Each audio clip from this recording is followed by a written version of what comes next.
Suami saya selalu mengunci bagasi mobilnya seolah di dalam sana ada bom. Malam ini, saat dia mandi, saya mencuri kuncinya. Begitu bagasi terbuka, saya menemukan sebuah kotak berisi 10 KTP dengan foto suami saya, tapi dengan nama dan status pernikahan yang berbeda-beda di setiap kartunya. Halo Sobat Hati. Di video kali ini, kita akan ngebahas sebuah kisah yang lagi viral tentang seorang istri yang nekat membongkar bagasi mobil suaminya. Awalnya dia cuma curiga, tapi begitu bagasi itu terbuka, dia justru menemukan kenyataan pahit yang gak pernah dia bayangkan sebelumnya. Penasaran apa isinya? Simak sampai habis. Sebelum kita lanjut ke ceritanya, silakan tulis di kolom komentar dari daerah mana saja teman-teman yang menonton cerita ini. Jangan lupa like dan subscribe agar channel ini bisa semakin berkembang dan bisa mempersembahkan cerita yang lebih menarik lagi. Suara detak jam dinding di ruang tengah terasa seperti hantaman palu yang memecah kesunyian malam. Pukul 2 dini hari. Seharusnya, rumah ini sudah terlelap dalam mimpi yang tenang. Namun bagiku, Hana, setiap detiknya adalah siksaan penantian yang penuh tanda tanya. Aku meringkuk di sofa lusuh, memeluk lutut sembari menatap ke arah pintu depan yang masih terkunci rapat. Suamiku, Aris, belum juga kembali. Ini adalah malam ke-10 dalam 2 minggu terakhir dia pulang melampaui batas kewajaran. Padahal, dia hanyalah seorang karyawan kantor biasa yang seharusnya sudah berada di rumah sebelum matahari terbenam. Kegelisahan ini bukan tanpa alasan. Perubahan sikap Aris terjadi begitu mendadak. Seolah dia sedang menyembunyikan sebuah gunung es di balik senyum tipisnya yang kini terasa hambar. Hubungan kami yang dulu penuh tawa kini berubah menjadi sunyi yang sangat mencekam bagi jiwaku setiap waktu. Ketika deru mesin mobil terdengar di depan pagar, jantungku mencelos kencang. Aku tidak langsung berdiri. Aku menarik napas panjang, mencoba menetralkan gemuruh di dada yang terasa sesak. Lampu sorot mobil menyapu kaca jendela, menciptakan bayangan panjang yang menari di dinding ruang tamu seperti hantu yang lewat. Aku mendengar pintu mobil tertutup. Suara itu terdengar sangat keras, seperti ada amarah yang tertahan. Langkah kaki Aris mendekat, berat dan ragu di atas lantai teras. Begitu kunci pintu berputar dan daun pintu terbuka, udara di ruangan itu mendadak berubah drastis. Sebuah aroma tajam dan tidak menyenangkan menyeruak masuk bersamanya. Itu bukan bau asap rokok, bukan pula bau parfum wanita lain yang selama ini aku takutkan sebagai seorang istri. Bau ini jauh lebih buruk. Ini adalah bau busuk yang amis, pengap, dan sangat menusuk hidung. Seolah dia baru saja menghabiskan waktu berjam-jam di tempat pembuangan limbah yang kotor, atau area yang sama sekali tidak terurus dengan baik setiap harinya. Aris melangkah masuk tanpa menyapaku. Wajahnya pucat pasi, matanya cekung dengan lingkaran hitam yang jelas terlihat di bawah lampu ruang tamu yang temaram. Pakaiannya kusut, dan di ujung kemeja putihnya, aku melihat ada noda kecoklatan yang samar namun mencurigakan. "Mas, kamu dari mana?" tanyaku serak, menahan rasa mual karena bau yang menguat. Dia hanya melirik sekilas dengan tatapan dingin. "Lembur, Hana. Sudah kubilang jangan menungguku," jawabnya pendek, suaranya parau seperti kehilangan energi. Dia berjalan menuju kamar, namun langkahnya terhenti di depan sebuah brankas logam kecil yang baru dibelinya 3 hari lalu secara rahasia. Brankas itu diletakkan di atas meja rias, benda yang sebelumnya tidak pernah ada di rumah kami yang sederhana ini, sekarang menjadi pusat rasa takutku. Dengan gerakan protektif, Aris mengeluarkan kunci mobil dari saku celananya. Dia tidak menaruhnya di gantungan kunci dekat pintu seperti biasanya. Dia memutar tombol kombinasi brankas itu dengan sangat cepat. Klik. Bunyi logam yang beradu terdengar nyaring di tengah sunyi malam. Dia memasukkan kunci itu ke dalam, menguncinya rapat, dan menghela napas panjang seolah beban beratnya terangkat. "Mas, kenapa kunci mobil harus disimpan di sana?" tanyaku lagi dengan keberanian yang dipaksakan. Aris berbalik, menatapku dengan mata membelalak penuh peringatan. "Hana, jangan mulai lagi. Aku lelah. Jangan pernah menyentuh brankas itu, dan jangan pernah sekalipun mendekati mobil di garasi. Bagasinya sedang rusak parah. Aku tidak ingin kamu terluka karena mencoba membukanya sendirian tanpa bantuanku." Ucapannya terasa seperti ancaman yang membekukan darahku. Dia masuk ke kamar mandi, meninggalkan aku terpaku di ruangan dingin. Bau busuk itu tidak ikut pergi. Aroma itu tertinggal, meresap ke kain sofa, seolah merayap ke kulitku. Aku berjalan ke jendela, menyingkap tirai untuk menatap mobil hitam yang terparkir membisu di garasi. Di sana, di balik logam dingin itu, aku yakin ada sesuatu yang lebih dari sekadar masalah teknis. Sesuatu yang jahat, yang membuat suamiku kehilangan jati dirinya.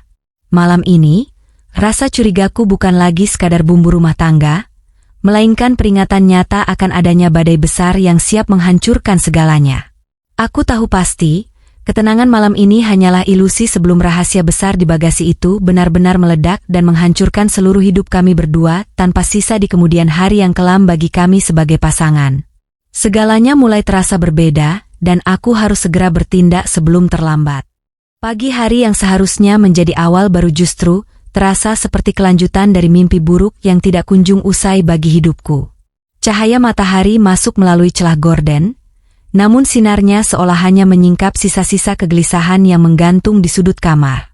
Aku melihat Aris sudah berpakaian rapi, namun wajahnya tampak kuyu, seolah ia tidak tidur sedikit pun semalam. Aroma busuk yang menyengat itu sudah mulai tersamar oleh bau parfum yang ia semprotkan secara berlebihan ke seluruh tubuhnya, menciptakan perpaduan aroma yang justru membuat perutku terasa semakin mual.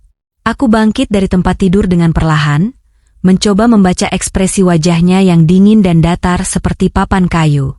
Dia sama sekali tidak menoleh ke arahku. Kesibukannya dengan tas kerja dan berkas-berkas tampak seperti sebuah pelarian yang sengaja diciptakan agar kami tidak perlu bertatap muka atau berbicara barang satu kata pun pagi ini. Hubungan kami yang dulu hangat kini terasa sangat asing. Saat gerimis mulai turun membasahi kaca jendela, aku melihat sebuah kesempatan untuk menguji apa yang sebenarnya ia sembunyikan. "Mas, payung besarku tertinggal di bagasi mobil ya? Boleh aku minta kuncinya sebentar?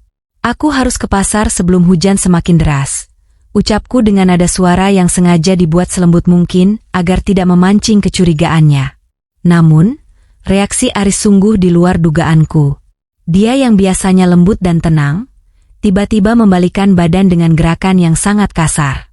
"Sudah kubilang berapa kali, jangan sentuh mobil itu," teriaknya dengan suara yang menggelegar di ruang tamu. Aku tersentak mundur. Jantungku seolah berhenti berdetak sesaat karena terkejut melihat matanya yang memerah penuh kemarahan yang meluap. Tidak ada lagi sosok suami penyabar yang kukenal. Yang berdiri di depanku kini adalah seorang pria asing yang tampak sangat tertekan dan sangat berbahaya. Dia meraih kunci mobilnya dari atas meja dengan sangat cepat, seolah takut aku akan merebutnya secara paksa dari tangannya yang gemetar.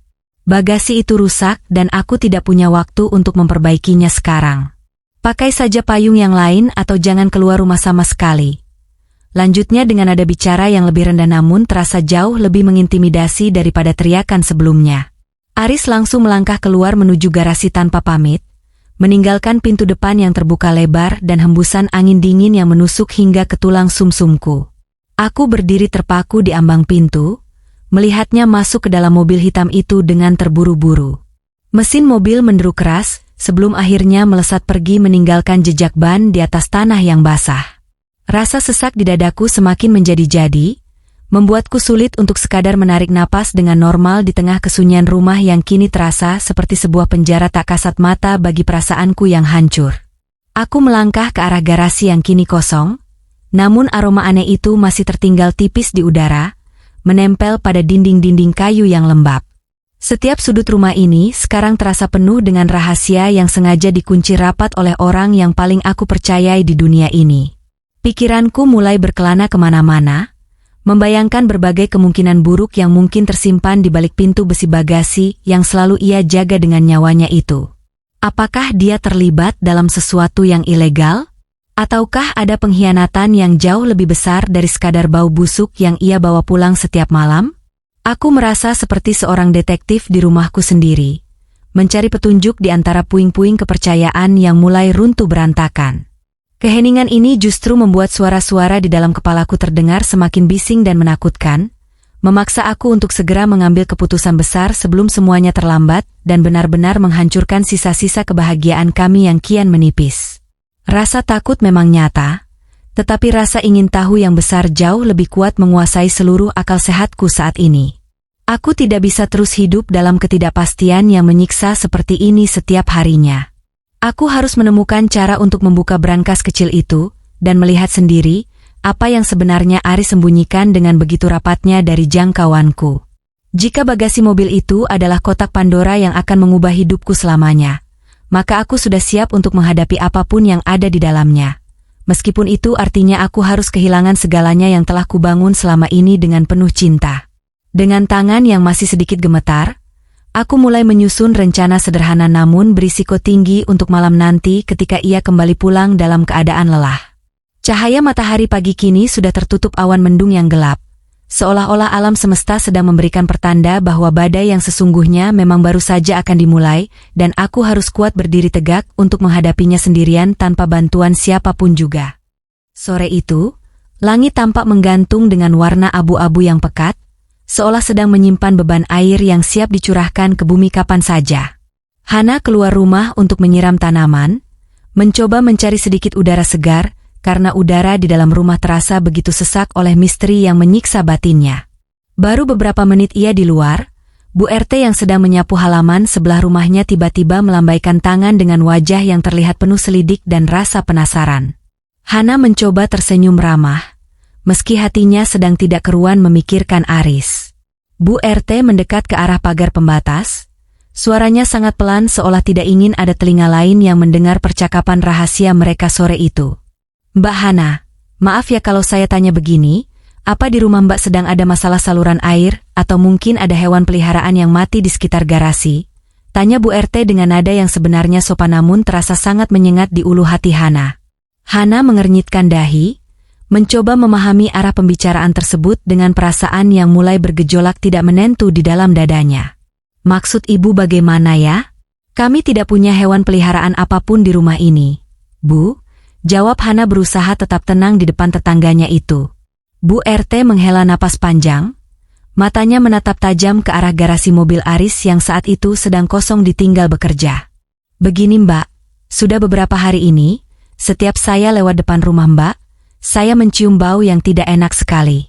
Seperti bau sampah yang sudah membusuk sangat lama. Saya kira Mbak Hana lupa membuang sampah dapur, tapi bau itu asalnya jelas sekali dari arah garasi mobil. Jantung Hana berdegup sangat kencang mendengar penuturan itu. Informasi ini seolah mengonfirmasi ketakutannya yang mendalam sejak semalam. Namun, kejutan yang sebenarnya baru saja akan dimulai. Bu RT melanjutkan dengan suara yang jauh lebih rendah lagi dari sebelumnya. Satu lagi Mbak, kemarin malam saya tidak sengaja melihat Mas Aris di tempat pembuangan sampah umum di ujung jalan sana. Waktunya itu hampir jam 2 pagi, Mbak. Dia menurunkan beberapa bungkusan plastik hitam besar dari bagasi mobilnya. Saya heran saja, kenapa harus membuang sampah sejauh itu di jam yang tidak lazim? Saya mau menyapa, tapi Mas Aris wajahnya kelihatan sangat tegang dan ketakutan, jadi saya urungkan niat saya karena merasa tidak enak hati kepadanya. Hana merasa dunianya seolah berputar perlahan mendengar semua fakta itu. Ia berusaha mencari alasan yang masuk akal agar nama baik suaminya tetap terjaga dengan rapi di depan tetangga mereka.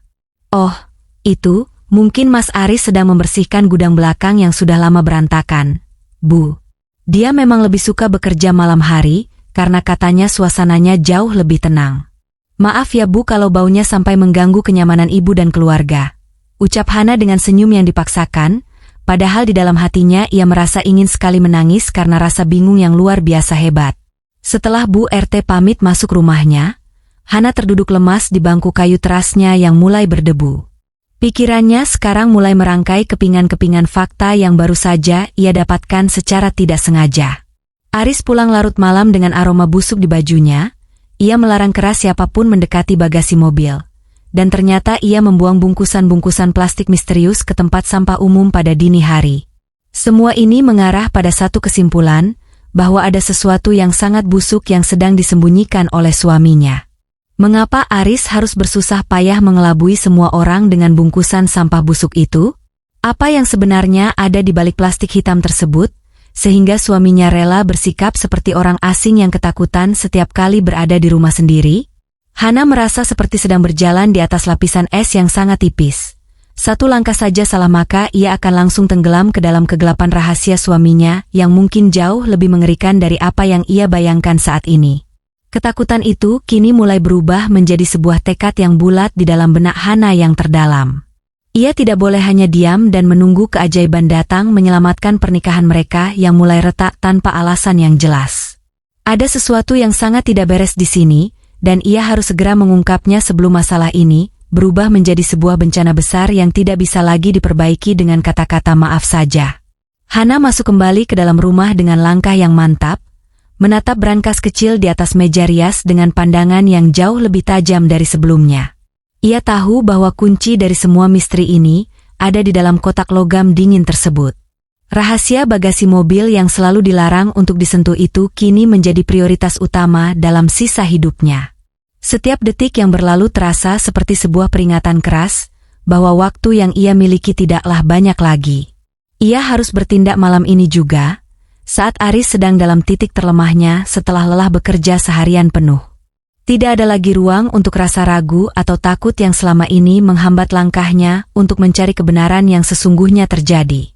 Sambil menyiapkan makan malam yang sederhana untuk suaminya, Hana terus memikirkan strategi yang tepat untuk mendapatkan kunci itu, tanpa membangunkan Aris yang biasanya memiliki tidur yang cukup ringan.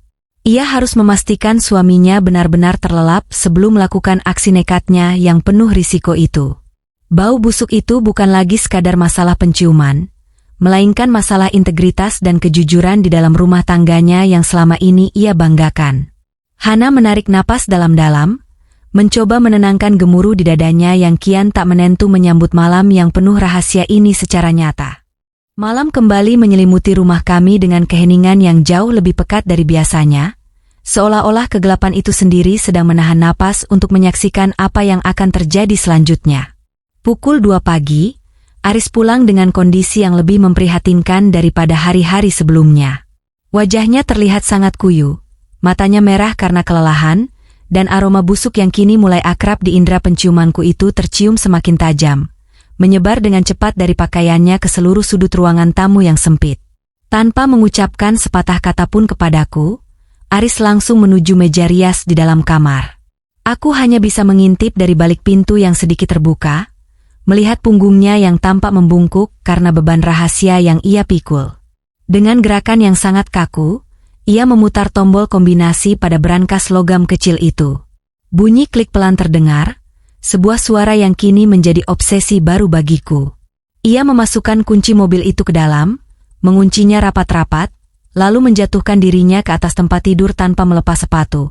Langsung terlelap dalam hitungan detik karena kelelahan yang luar biasa hebat.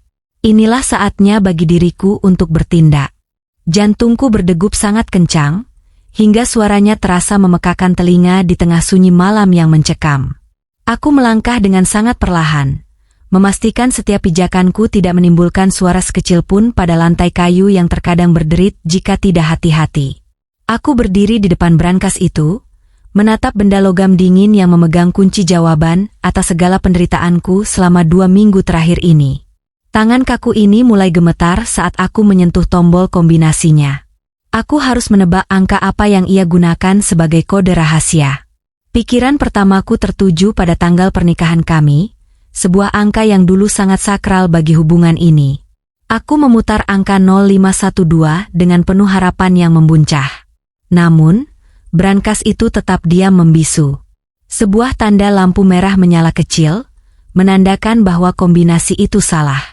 Keringat dingin mulai membasahi dahiku, rasa cemas yang luar biasa kini mulai menjalar ke seluruh saraf tubuhku yang sudah sangat lelah. Aku mencoba mengatur napas, menenangkan diri agar tidak melakukan kesalahan fatal yang bisa membangunkan Aris dari tidurnya yang tampak tidak tenang. Aku mencoba memikirkan angka lain yang sekiranya memiliki arti penting baginya saat ini. Tiba-tiba, ingatanku melayang pada tanggal lahir anak kami, satu-satunya kebahagiaan yang masih menyatukan kami di tengah badai ini. Dengan jari yang masih gemetar, aku memutar angka 2108. Detik-detik terasa seperti jam yang berjalan sangat lambat saat aku menunggu hasilnya. Tiba-tiba, bunyi klik yang halus terdengar, diikuti oleh lampu hijau kecil yang menyala terang di kegelapan kamar. Pintu brankas itu terbuka sedikit, memperlihatkan isinya yang sangat terbatas namun sangat berharga bagiku. Di sana, tergeletak kunci mobil hitam yang selama ini ia jaga dengan nyawanya sendiri. Aku meraih kunci itu dengan cepat, merasakan sensasi logam dingin yang bersentuhan dengan kulit telapak tanganku yang terasa panas karena ketegangan yang kian memuncak. Kini, kunci itu sudah berada di tanganku sepenuhnya. Aku merasa seperti baru saja memenangkan sebuah pertempuran kecil di tengah peperangan besar yang belum berakhir. Namun, aku tahu ini hanyalah awal dari sebuah perjalanan panjang yang sangat berisiko bagi kelangsungan rumah tanggaku.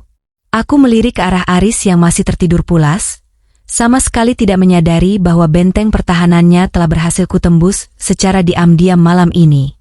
Langkahku berikutnya adalah menuju garasi, sebuah tempat yang selama ini menjadi area terlarang bagiku sebagai seorang istri di rumah ini sendiri. Aku berjalan keluar kamar dengan penuh kewaspadaan, menggenggam erat kunci itu seolah-olah ia adalah satu-satunya pelindungku dari kenyataan pahit yang mungkin akan segera terungkap di balik bagasi mobil itu. Kegelapan di ruang tengah seolah memberikan jalan bagiku untuk mencari kebenaran yang sesungguhnya. Aku sudah melangkah terlalu jauh untuk kembali pulang tanpa membawa jawaban yang pasti bagi masa depanku nanti. Tidak ada lagi rasa ragu yang tersisa di dalam benakku saat ini. Meskipun hatiku sangat perih membayangkan kemungkinan terburuk, tekadku sudah bulat untuk mengakhiri segala teka-teki busuk ini sekarang juga.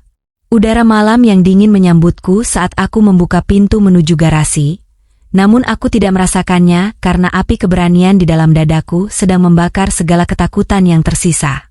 Bau busuk itu kini tercium semakin kuat, menuntunku menuju mobil hitam yang terparkir membisu di sana, seperti sebuah rahasia besar yang sedang menunggu untuk dibongkar secara paksa. Aku berdiri tepat di depan bagasi mobil, memegang kunci dengan tangan yang kini sudah tidak lagi gemetar seperti sebelumnya. Inilah saatnya untuk membuka tabir kegelapan yang selama ini menutupi mata dan hatiku. Dengan satu tarikan napas panjang, aku bersiap untuk memasukkan kunci itu ke dalam lubangnya, siap menghadapi apapun kenyataan yang akan muncul di depan mataku. Meskipun itu artinya hidupku takkan pernah sama lagi seperti sedia kala sebelum semua badai ini datang secara tiba-tiba menghancurkan kami. Udara di garasi terasa berkali-kali lipat lebih dingin dibandingkan udara di dalam rumah yang tadi kutinggalkan dengan penuh keberanian. Di bawah temaram lampu jalan yang menyusup masuk melalui celah ventilasi kayu, mobil hitam milik Aris tampak seperti sebongkah batu nisan besar yang membisu di tengah kegelapan malam yang kian pekat. Aku berdiri mematung di samping pintu garasi, mencoba menenangkan debaran jantungku yang terasa begitu liar menabrak dinding dada seolah ingin melepaskan diri. Kunci logam yang tadinya terasa sangat dingin di telapak tanganku, kini mulai terasa hangat karena keringat yang membasahi jemariku yang kaku karena ketakutan.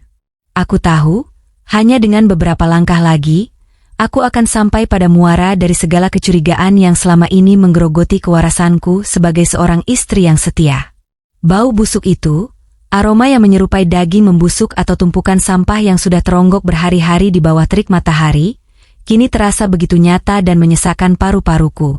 Aku menutup hidung dengan punggung tangan, berusaha sekuat tenaga menahan rasa mual yang tiba-tiba saja menyerang saat aku melangkah semakin dekat ke arah bagian belakang mobil itu. Setiap langkah yang kuambil terasa seperti beban bertonton yang harus kuseret di atas lantai semen yang kasar dan berdebu. Suara jangkrik di luar rumah terdengar saling bersahutan, seolah sedang menyoraki tindakan nekatku yang mungkin akan mengubah hidupku selamanya. Aku sempat menoleh ke belakang sekali lagi, menatap pintu rumah yang tertutup rapat, memastikan tidak ada bayangan Aris yang tiba-tiba muncul di sana dengan tatapan matanya yang tajam dan penuh ancaman seperti tadi pagi saat dia membentakku. Suasana begitu sunyi, hingga suara napas pendeku sendiri terdengar sangat jelas, seperti deru angin yang kencang di telingaku. Aku mencapai bagian belakang mobil tersebut. Di sini, sumber bau busuk itu terasa sangat pekat, seolah keluar dari sela-sela karet bagasi yang tertutup sangat rapat. Aku memandangi lubang kunci itu dengan tatapan yang sangat nanar. Apakah ini adalah pintu menuju kehancuran rumah tanggaku? Ataukah ini adalah satu-satunya jalan bagiku untuk menyelamatkan apa yang tersisa dari hubungan kami yang sudah mulai terasa sangat hambar? Aku menarik napas panjang untuk terakhir kalinya sebelum tanganku bergerak perlahan memasukkan kunci ke dalam lubangnya.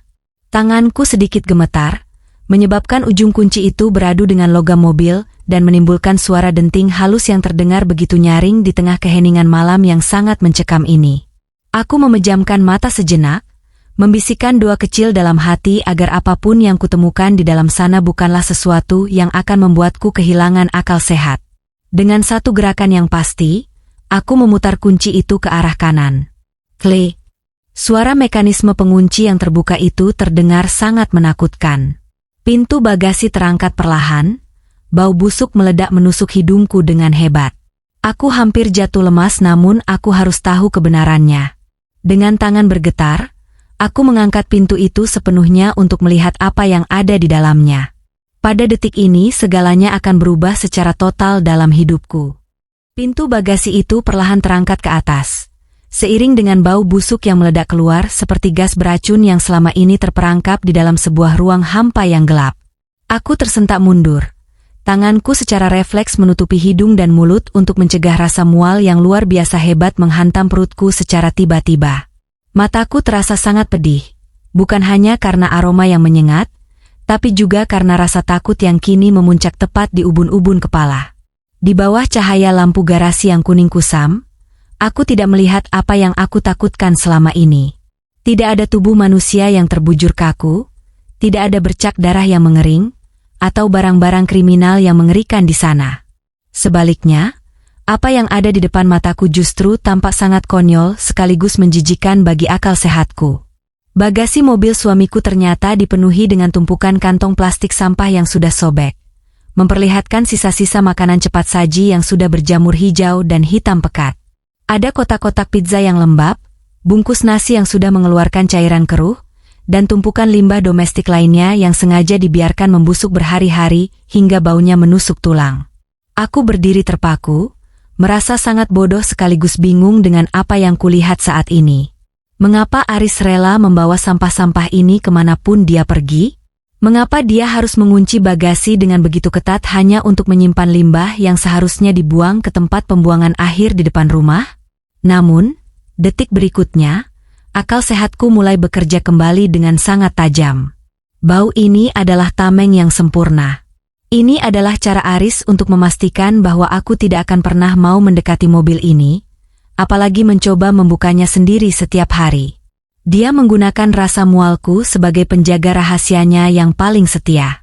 Rasa ingin tahuku kini mengalahkan rasa jijik yang sempat melumpuhkan keberanianku tadi. Aku mengambil sebilah kayu kecil yang tergeletak di pojok garasi, lalu mulai mengais tumpukan sampah itu dengan sangat hati-hati. Di balik lapisan makanan busuk yang menjijikan tersebut, aku melihat sebuah benda yang sangat kontras dengan sampah di sekitarnya. Sebuah tas kulit berwarna coklat tua yang masih bersih dan terlihat sangat mahal, tersembunyi dengan sangat rapi di bagian paling dasar bagasi mobil hitam yang selama ini menjadi misteri terbesar dalam hidupku. Dengan tangan yang gemetar hebat, aku menarik tas kulit itu keluar dari sarangnya. Berat tas itu terasa tidak wajar, seolah-olah di dalamnya terdapat ribuan lembar rahasia yang siap meledak kapan saja untuk menghancurkan hidupku. Aku membawanya sedikit menjauh dari sumber bau busuk agar bisa bernapas lebih lega dan berpikir jernih. Kunci resletingnya terasa kasar saat kutarik paksa dengan sisa tenaga yang kumiliki. Begitu tas itu terbuka, bukan perhiasan atau uang tunai yang kutemukan di sana, melainkan tumpukan kertas yang sangat banyak. Aku mengambil selembar kertas teratas. Itu surat peringatan ban untuk Aris Pramudia. Ada juga catatan judi online dengan angka kekalahan yang gila. Totalnya mencapai 2 miliar rupiah. Hatiku hancur lebur seketika itu juga. Jadi, inilah isi rahasia bagasi itu. Bau sampah hanyalah taktik busuk untuk menutupi hutang judi yang melilit kami hari ini. Penemuan ini merusak segalanya yang telah kubangun dengan cinta. Aku terduduk lemas di lantai garasi yang sangat dingin ini sekarang juga karena kenyataan pahit yang menghancurkan seluruh jiwa raga saya. Tanganku yang gemetar kini seolah memiliki nyawanya sendiri saat aku merogoh lebih dalam ke dalam tas kulit coklat yang tersembunyi di balik tumpukan sampah busuk itu. Di bawah temaram lampu garasi yang berkedip-kedip seolah ingin mati, aku menarik keluar bundel kertas pertama yang terikat dengan karet gelang merah yang sudah hampir getas. Huruf-huruf di atas kertas itu seolah melompat keluar dan menampar wajahku dengan keras. Itu adalah surat teguran dari sebuah bank swasta ternama, tertulis dengan tinta hitam yang tebal dan sangat angkuh, menyatakan bahwa cicilan rumah kami sudah menunggak selama 7 bulan berturut-turut. Jantungku serasa berhenti berdetak saat itu juga. Selama ini, Aris selalu mengatakan bahwa semua urusan finansial sudah ia bereskan dengan sangat baik. Namun kenyataan di depan mataku justru berbicara sebaliknya. Aku beralih ke lembaran berikutnya, sebuah map plastik berwarna biru yang berisi fotokopi sertifikat rumah kami. Mataku membelalak lebar saat melihat lampiran di belakangnya. Ada surat pernyataan pemindahan hak milik yang ditandatangani di atas materai. Namaku tertera di sana, lengkap dengan tanda tangan yang terlihat sangat mirip dengan coretan tanganku sendiri. Padahal aku sama sekali tidak pernah merasa menandatangani dokumen mengerikan seperti itu seumur hidupku. Penipuan ini dilakukan dengan sangat rapi dan penuh perencanaan yang sangat matang oleh suamiku sendiri.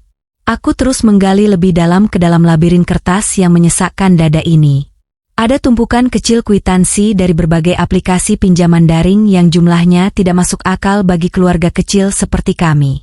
Setiap lembar kertas adalah bukti dari satu malam panjang di mana Aris mungkin sedang duduk di pojok ruangan dengan ponselnya, mempertaruhkan masa depan kami demi angka-angka digital yang fana. Aku mencoba melakukan perhitungan kasar di dalam kepala, namun angka-angka itu terus bertambah besar hingga mencapai jumlah yang sangat fantastis, lebih dari 2 miliar rupiah.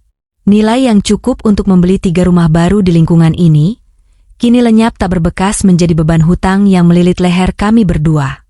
Air mataku mulai jatuh satu persatu, membasahi tinta di kertas yang sedang kupegang, membuat nama Aris di sana terlihat kabur dan sangat menyedihkan. Mengapa ia tega melakukan semua ini kepadaku dan anak-anak kami yang sama sekali tidak berdosa? Bau sampah di sekelilingku kini tidak lagi terasa menjijikan jika dibandingkan dengan kebusukan rahasia yang baru saja aku temukan di dalam tas ini.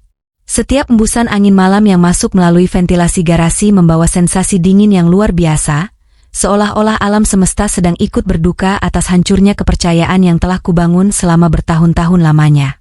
Tiba-tiba, aku mendengar suara decitan halus dari arah dalam rumah, seperti suara pintu yang dibuka dengan sangat hati-hati. Seluruh tubuhku membeku seketika. Aku menahan napas, telingaku menajam mencoba menangkap setiap bunyi sekecil apapun yang datang dari arah kamar tidur kami. Apakah Aris terbangun karena merasa kunci brankasnya sudah hilang? Ataukah ini hanya suara angin yang menggerakkan pintu yang tidak tertutup rapat? Ketakutan yang baru kini merayap naik, lebih mencekam daripada rasa sedih yang kualami tadi. Aku harus segera mendokumentasikan semua bukti ini sebelum Aris menyadari bahwa kotak Pandoranya telah dibuka secara paksa oleh istrinya sendiri malam ini. Dengan tangan yang masih gemetar hebat, aku meraih ponselku dari saku daster, menyalakan kameranya tanpa menggunakan lampu kilat agar tidak menarik perhatian dari luar. Aku mengambil foto setiap lembar dokumen itu dengan teliti, memastikan setiap angka dan tanda tangan palsu itu terlihat jelas sebagai bukti hukum yang tak terbantahkan nantinya. Setiap kali tombol kamera berbunyi, klik, aku merasa seperti sedang menancapkan paku pada peti mati pernikahan kami yang sudah mulai membusuk ini.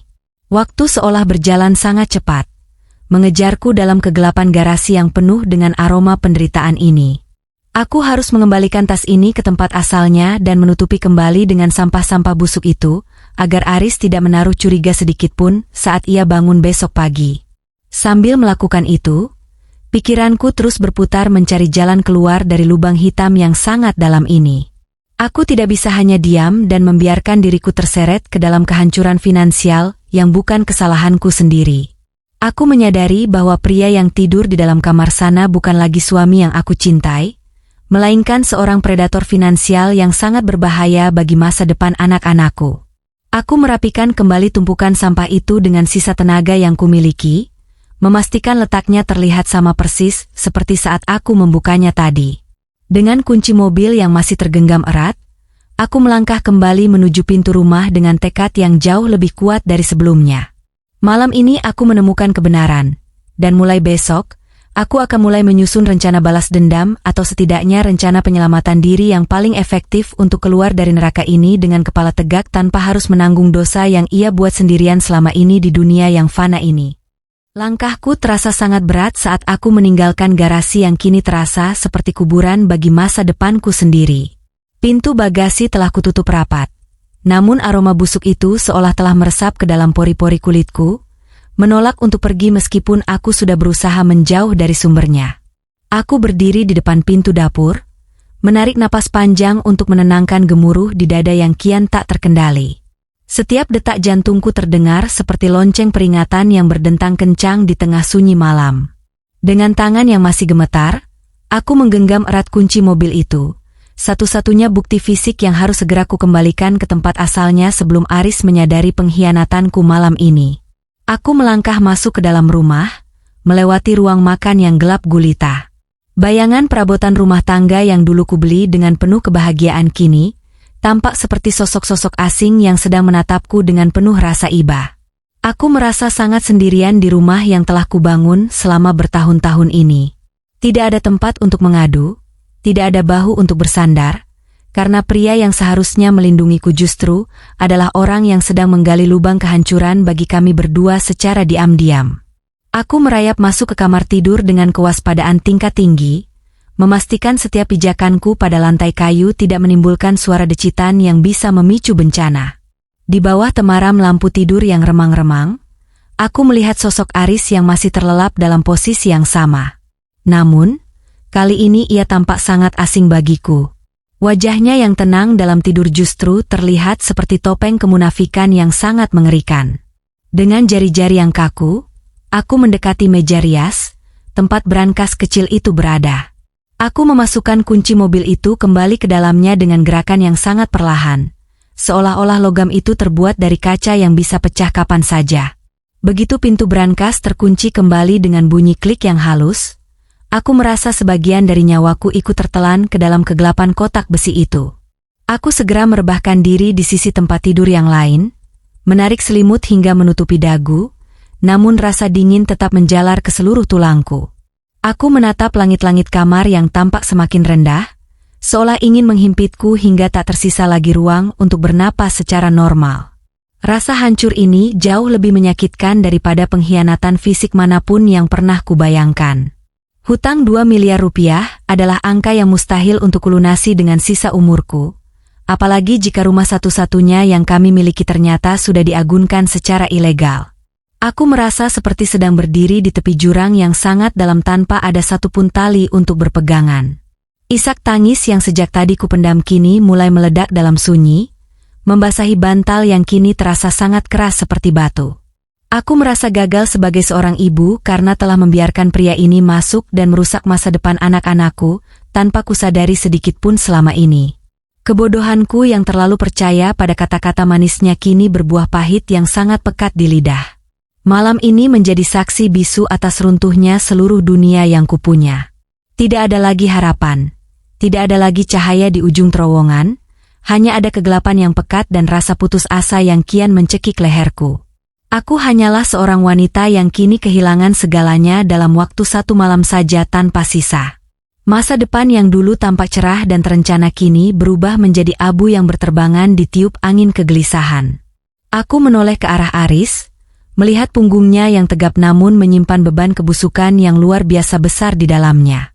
Betapa teganya ia tidur dengan tenang setelah mempertaruhkan hidup istri dan anaknya di meja judi online yang kotor itu. Setiap helaan napasnya yang teratur terasa seperti ejekan bagi penderitaanku saat ini.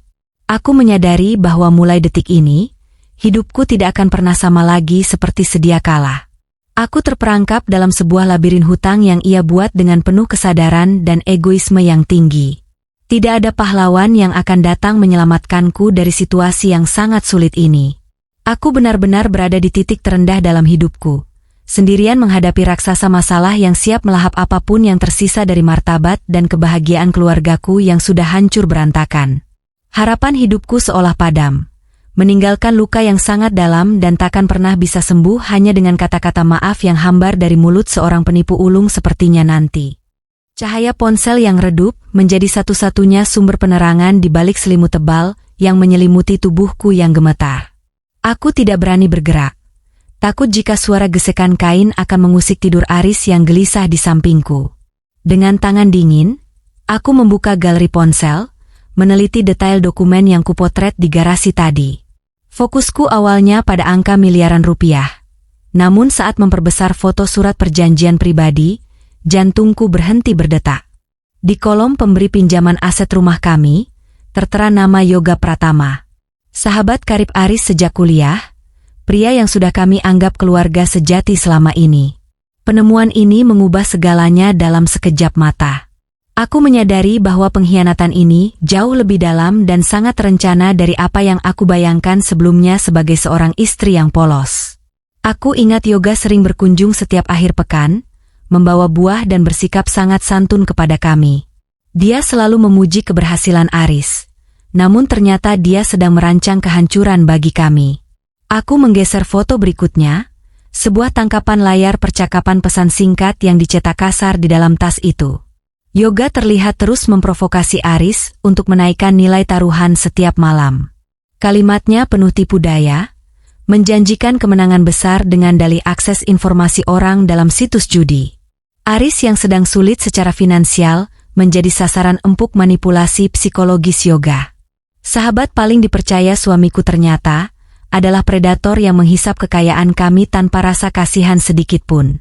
Dia sengaja menjebak Aris agar kami kehilangan segalanya demi keuntungan pribadinya yang sangat busuk. Kenyataan ini mengubah amarahku secara drastis. Aris bukan satu-satunya aktor di sini. Ia hanyalah pion dalam permainan catur yang sangat jahat. Yoga menjerumuskan Aris ke kecanduan judi, memberinya pinjaman bunga mencekik, lalu mengambil alih sertifikat rumah kami sebagai jaminan. Ini bukan sekadar nasib buruk, melainkan rencana penghancuran terstruktur oleh orang terdekat. Aku mual membayangkan wajah Yoga yang ramah, sementara ia menghitung hari kapan kami terusir. Setiap kata penyemangatnya kini terdengar seperti desis ular berbisa. Aku harus berpikir jernih, karena musuhku sekarang adalah sosiopat berkedok sahabat sejati yang mematikan.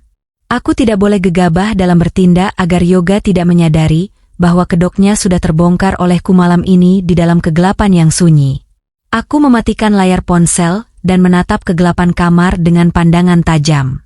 Putus asa yang melumpuhkanku kini berganti menjadi percikan api tekad yang baru.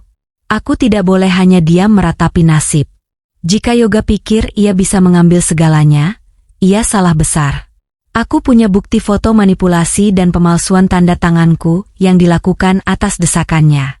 Aris memang lemah, tapi Yoga adalah otak penderitaan ini dan harus membayar harganya. Rencana penyelamatan diriku berubah menjadi misi menjatuhkan pria pengkhianat itu. Aku harus mengumpulkan lebih banyak bukti lagi dari dokumen lain yang menunjukkan keterlibatan pihak ketiga lainnya. Aku akan memastikan bahwa keadilan tetap berpihak pada kebenaran dan anak-anakku tidak akan menderita karena keserakahan manusia yang sangat tidak berperasaan seperti Yoga. Menjelang subuh, aku menyusun strategi dengan teliti. Aku harus berpura-pura tidak tahu di depan Aris, agar ia tidak melapor pada Yoga. Aku harus menjaga emosi saat Yoga berkunjung nanti. Gerak-gerikku harus natural, sementara aku berkonsultasi dengan ahli hukum secara rahasia. Perang ini tentang harga diri dan masa depan anakku yang tidak boleh hancur karena keserakahan Yoga. Aku menarik napas, merasakan kekuatan baru mengalir. Cahaya pagi di ufuk timur memberikan harapan bahwa kegelapan ini pasti berakhir. Aku akan memastikan rahasia busuk mereka terbongkar ke dunia. Segalanya baru dimulai dan aku tidak akan menyerah sebelum semua masalah ini selesai dengan adil. Aku akan berdiri tegak di atas reruntuhan kepercayaan ini dan membuktikan bahwa seorang istri yang teraniaya bisa menjadi lawan yang paling tangguh dan cerdik. Pagi itu, suasana di ruang tamu rumah kami terasa begitu mencekam seolah udara di sana telah membeku menjadi kristal es yang tajam dan siap melukai siapa saja yang berani bernapas terlalu dalam.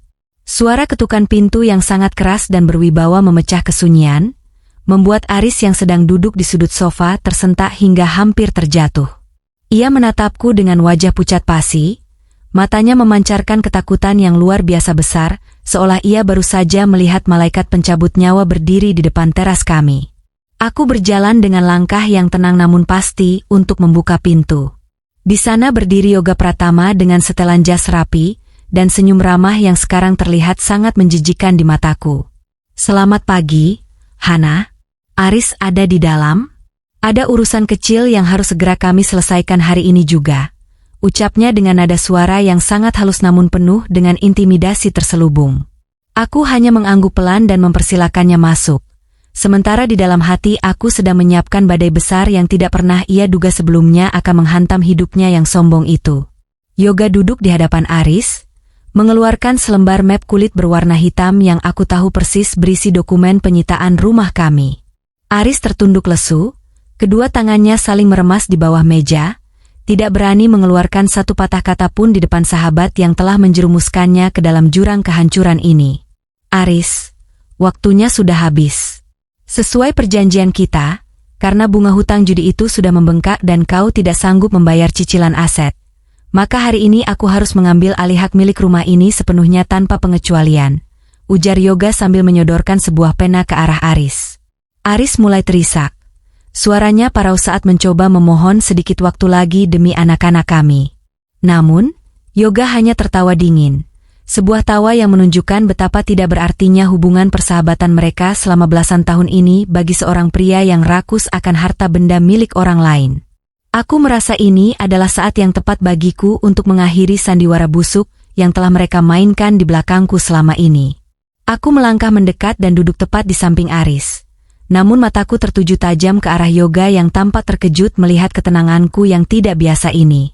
"Mas Aris, tidak usah menandatangani apapun dari tangan pria pengkhianat ini," ucapku dengan suara yang lantang dan penuh penekanan di setiap katanya. Yoga mengernyitkan dahi, mencoba mempertahankan topeng keramahannya yang mulai retak di depan mataku.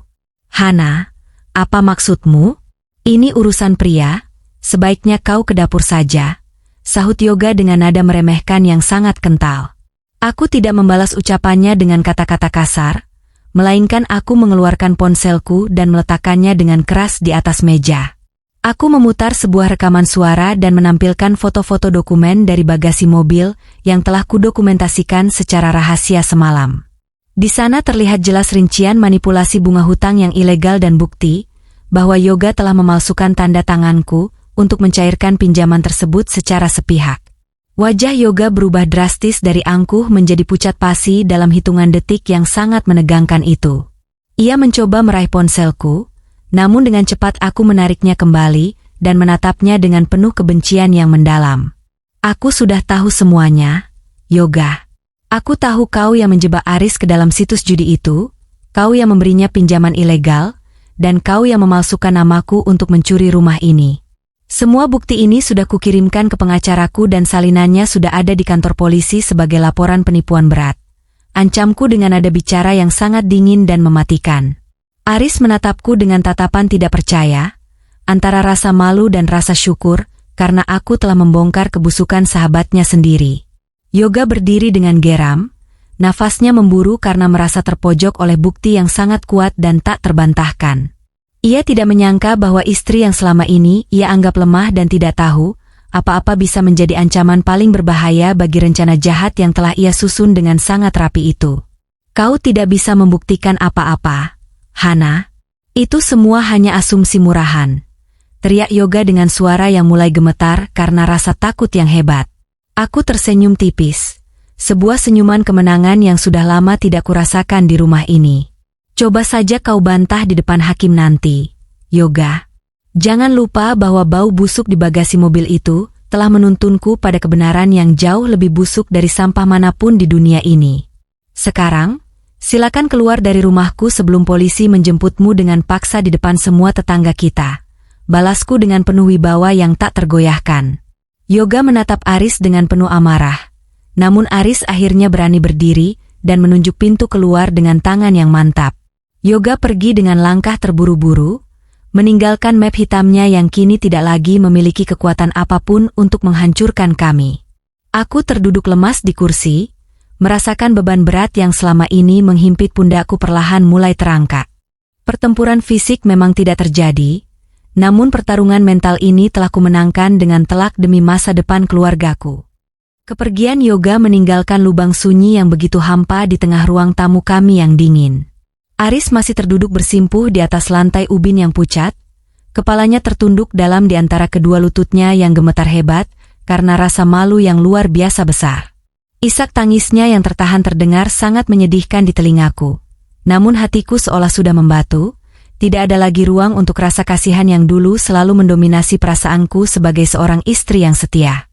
Aku mengabaikan kehadirannya sepenuhnya, memilih untuk masuk ke dalam kamar dan mengambil tas berisi berkas asli yang sempat kucuri tadi malam dari bagasi mobil hitam itu dengan penuh keberanian yang tersisa. Hari ini bukan waktunya untuk meratapi pernikahan yang sudah compang-camping tanpa sisa, melainkan waktu untuk menegakkan keadilan yang sudah lama dicuri dari hidupku oleh orang-orang yang paling aku percayai. Dengan langkah yang mantap dan kepala tegak, aku menuju kantor polisi sektor terdekat untuk melaporkan segala tindak pidana yang terjadi. Di sana, aku menyerahkan semua bukti foto, rekaman suara konfrontasi tadi pagi yang sangat menegangkan, serta tumpukan berkas asli yang memperlihatkan kecurangan Yoga dan kelemahan Aris yang sangat fatal. Proses hukum berjalan dengan ritme yang lambat namun pasti, memberikan sedikit rasa tenang di tengah badai yang belum sepenuhnya reda di dalam jiwaku yang sangat lelah ini. Petugas yang bertugas tampak terkejut melihat detail manipulasi yang dilakukan oleh Yoga. Mereka segera mengeluarkan surat perintah penangkapan atas dugaan penipuan, serta pemalsuan dokumen otentik, yang sangat merugikan pihak kami secara finansial dan mental selama ini. Beberapa hari kemudian, berkat bantuan seorang pengacara hebat yang direkomendasikan oleh sahabat lamaku, keajaiban hukum akhirnya berpihak pada kebenaran yang sesungguhnya bagi kami.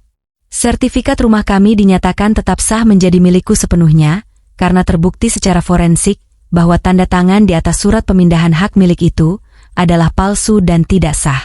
Kemenangan ini seharusnya membuatku merasa bahagia luar biasa. Namun yang kurasakan hanyalah sebuah kelegaan yang hambar dan melelahkan bagi seluruh raga ini. Aku pulang ke rumah dengan membawa surat keputusan hukum tersebut, menemui Aris yang kini tampak seperti bayangan dari pria yang dulu sangat kucintai dengan tulus. Ia mengaku telah mendaftarkan diri ke pusat rehabilitasi kecanduan judi secara sukarela sebagai bentuk penebusan dosanya yang luar biasa besar kepadaku dan masa depan anak kami. Aris bersujud di depanku, memohon kesempatan kedua dengan air mata yang terus mengalir membasahi kakiku yang kaku karena rasa sakit hati yang masih membekas sangat dalam. Hana, aku tahu aku adalah manusia paling hina di matamu sekarang. Berikan aku satu kesempatan untuk memperbaiki semuanya. Aku akan bekerja keras untuk membayar semua hutang itu tanpa melibatkanmu lagi selamanya. Ucapnya dengan nada suara yang penuh dengan keputusasaan yang sangat nyata di hadapanku. Aku menatapnya dalam diam, mencoba mencari sisa-sisa cinta yang mungkin masih tersembunyi di balik tumpukan rasa benci dan kekecewaan yang sangat dalam ini. Aku memberikannya syarat yang sangat berat. Ia harus segera pergi dari rumah ini selama seluruh proses rehabilitasi berlangsung dan tidak boleh memegang aset finansial apapun atas namanya sendiri di masa depan nanti demi keamanan keluarga kami. Pernikahan kami kini berada di ruang perawatan intensif, bernapas dengan bantuan mesin hukum dan komitmen yang sangat rapuh di tengah badai yang melanda.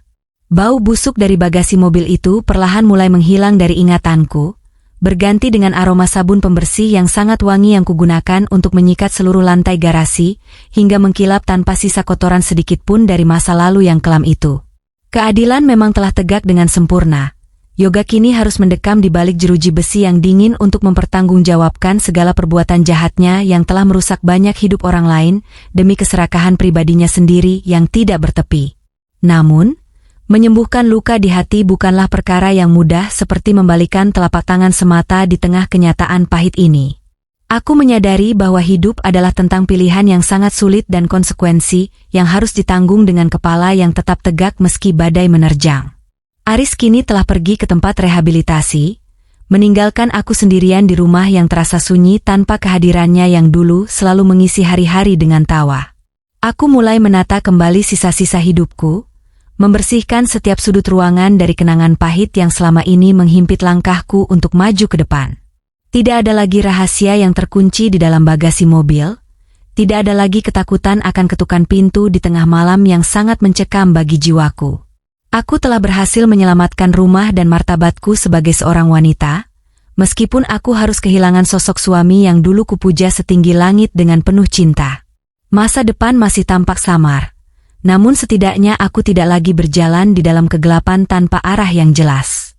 Aku menarik napas panjang, merasakan udara segar yang masuk ke dalam paru-paru, sebuah aroma kebebasan yang sudah sangat lama tidak kurasakan di rumah ini sejak misteri bagasi itu dimulai beberapa minggu yang lalu bagi hidupku yang penuh cobaan berat yang akhirnya menemui titik terang yang melegakan hati sekarang. 6 bulan telah berlalu sejak malam yang sangat mencekam di garasi itu, dan hari ini aku terbangun dengan perasaan yang jauh lebih ringan daripada sebelumnya. Cahaya matahari pagi masuk menembus celah jendela kamar dengan lembut, memberikan kehangatan yang sudah sangat lama tidak kurasakan di rumah ini. Tidak ada lagi aroma busuk yang menghantui penciumanku, tidak ada lagi rasa was-was saat mendengar suara kunci pintu diputar di tengah malam yang sunyi. Mobil hitam milik Aris yang dulu menyimpan rahasia kelam itu, kini sudah tidak ada lagi di garasi kami. Aku memutuskan untuk menjualnya segera setelah proses hukum selesai, bukan hanya untuk menambah modal membayar sisa hutang yang masih menumpuk, tetapi lebih karena aku ingin membuang segala memori pahit yang melekat pada benda logam tersebut secara permanen. Garasi itu kini berfungsi sebagai tempatku memulai usaha kecil-kecilan di bidang kuliner, tempat yang dulu penuh dengan bau sampah kini dipenuhi oleh aroma harum kue yang baru keluar dari oven setiap harinya. Perubahan ini bukan hanya soal fisik bangunan, melainkan simbol dari pembersihan jiwa yang telah kulakukan dengan penuh perjuangan dan tetesan air mata yang tak terhitung jumlahnya selama ini. Proses hukum terhadap Yoga Pratama akhirnya mencapai titik akhir yang sangat adil bagi kami semua. Dia dijatuhi hukuman penjara yang cukup lama atas berbagai dakwaan penipuan dan pemalsuan dokumen yang sangat merugikan pihak kami secara finansial dan mental. Aku merasa lega bukan karena dendam yang terbalas, melainkan karena kebenaran akhirnya terungkap secara transparan di depan mata hukum. Sementara itu, Aris masih berada di pusat rehabilitasi untuk menyembuhkan luka mental dan ketergantungannya pada dunia judi online yang sangat merusak itu. Kami belum kembali bersama secara utuh sebagai pasangan suami istri, namun kami berkomunikasi secara terbatas demi masa depan anak kami yang kini sudah mulai kembali ceria dan sering tertawa lepas lagi. Aku menyadari bahwa memaafkan adalah sebuah proses yang sangat panjang, namun aku tidak lagi membiarkan rasa sakit hati itu menghentikan langkahku untuk terus maju dan berkembang sebagai seorang wanita yang mandiri. Aris harus membuktikan dengan tindakan nyata bahwa ia benar-benar sudah berubah sebelum aku memutuskan untuk memberikan ruang baginya kembali di masa yang akan datang nanti sebagai seorang kepala keluarga yang baru. Setiap hari yang kulalui sekarang terasa sangat berharga, karena aku tidak lagi hidup di bawah bayang-bayang kebohongan yang menyesakkan dada. Aku belajar banyak tentang arti sebuah kepercayaan dan pentingnya menjaga transparansi dalam sebuah hubungan rumah tangga yang sehat dan harmonis. Tidak ada lagi pintu yang terkunci rapat di rumah ini, tidak ada lagi berangkas rahasia yang menyimpan kode-kode penghancur masa depan keluarga kami yang sederhana. Aku sering duduk di teras depan sambil menikmati teh hangat di sore hari, melihat anakku bermain dengan riang di halaman yang kini terasa sangat luas dan penuh dengan energi positif setiap waktu. Teman-teman dan tetangga sering mampir untuk sekadar berbincang dan memberikan dukungan moral yang sangat berarti bagiku dalam menata kembali sisa-sisa kehidupan ini. Mereka melihatku bukan lagi sebagai istri yang teraniaya, melainkan sebagai sosok wanita tangguh yang berhasil bangkit dari reruntuhan masalah yang hampir saja menenggelamkan hidupnya ke dalam jurang kegelapan yang sangat dalam. Aku menemukan kembali jati diriku yang sempat hilang selama bertahun-tahun, karena terlalu sibuk menyenangkan orang lain, tanpa mempedulikan kebahagiaanku sendiri secara utuh. Bau busuk itu kini benar-benar telah sirna, digantikan oleh harapan baru yang harum dan memberikan semangat setiap kali aku membuka mata di pagi hari yang cerah ini. Aku tidak lagi takut akan masa depan karena aku tahu bahwa aku memiliki kekuatan untuk mengendalikan arah hidupku sendiri dengan akal sehatku yang telah kembali pulih sepenuhnya setelah semua kejadian yang luar biasa berat itu menimpaku secara tiba-tiba. Aku berdiri tegak di depan pintu rumahku sendiri, menatap langit biru yang sangat luas dengan penuh rasa syukur yang mendalam kepada Sang Pencipta yang telah memberikan kekuatan luar biasa. Bagasi mobil yang dulu menjadi penjara bagi rahasiaku kini telah berubah menjadi simbol kebebasan dan kekuatan baru bagi diriku untuk melangkah lebih jauh lagi tanpa rasa ragu sedikit pun di dalam hati kecilku. Aku telah belajar bahwa kejujuran adalah fondasi terkuat dalam hidup, dan apapun yang disembunyikan pasti akan tercium juga pada akhirnya melalui cara yang tidak pernah kita duga. Aku tersenyum pada bayanganku di cermin, melihat seorang wanita yang sudah melewati api ujian dan keluar sebagai pemenang sejati dalam pertarungan hidup yang sangat melelahkan ini. Hari baru telah dimulai, dan aku siap untuk menulis bab-bab selanjutnya dalam naskah hidupku dengan tinta kejujuran, keberanian, dan kemandirian yang abadi untuk selamanya di dunia ini, tanpa rasa takut lagi akan hari esok. Selamat tinggal masa lalu yang sangat kelam, dan selamat datang masa depan yang cerah serta penuh dengan berkah luar biasa bagi kehidupan kami sekeluarga sekarang ini. Aku yakin bahwa setiap langkah kecil yang kuambil saat ini akan membawaku menuju kebahagiaan sejati yang jauh lebih bermakna, daripada sekadar harta benda duniawi yang fana dan penuh dengan tipu daya belaka di kemudian hari nanti bagi kita semua yang percaya pada kekuatan kebenaran sejati di jiwa kita setiap waktu yang tersisa ini.